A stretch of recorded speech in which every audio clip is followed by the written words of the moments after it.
another new track of PYC Jr. So listen, featuring Heaven of Amulang Yossi, Kalikasan, mic check. Pilit na inaayos ang kalikasan. Bakit lahat ng tao'y makasalanan? Mga batang nagtatapon kahit saan. Ang ibang magulang hindi pinapagalitan. Ang lahat ng puno ay pinuputulan. Ang mga tao'y walang kinakatakutan. Dati ay grabe ang sariwang hangin.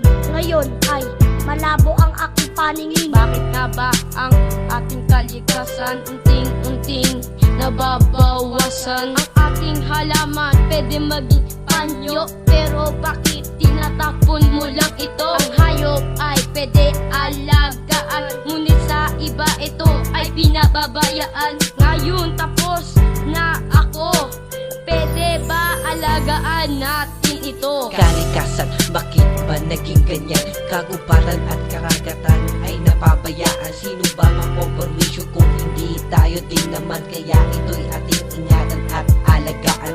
Kalikasan, bakit ba naging ganyan? Kagubatan at karagatan ay napabayaan. Sino ba mapoperwisyo kung hindi tayo din naman? Kaya ito'y ating ingatan at alagaan.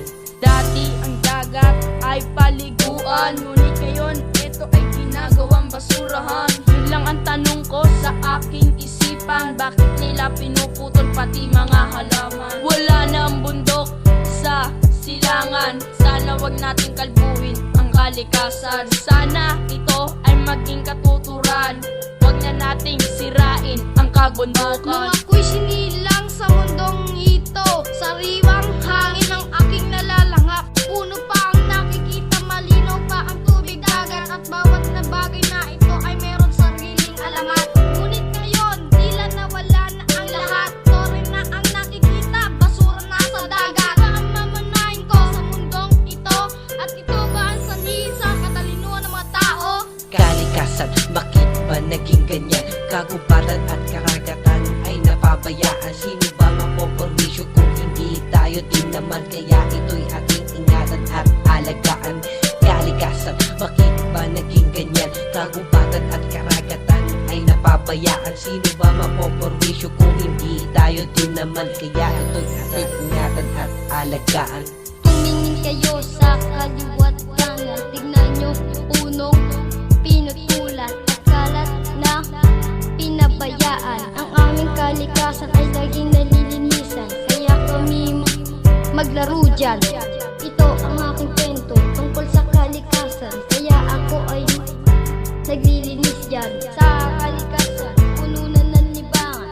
Kalikasan, kailangan alagaan, kasi ito ang ating kayamanan. Bakit hindi na ganyan ang kalikasan? Dapat inaalagaan nyo na lang ang mga halaman. Sa dagat kayo nagtatapon ng basura, kaya minsan gusto ko nang magmura. Ito ang awitin na para sa inyo, sana nadadama nyo ang awit ko.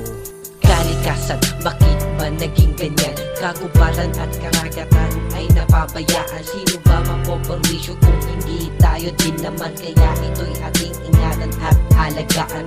Kalikasan, bakit ba naging ganyan? Kagubatan at karagatan ay napabayaan. Sino ba mapoperwisyo kung hindi tayo din naman? Kaya ito'y ating ingatan at alagaan. Kalikasan, bakit ba naging ganyan? Kagubatan at karagatan ay napabayaan. Sino ba mapoperwisyo kung hindi tayo din naman? Kaya ito'y ating ingatan at alagaan.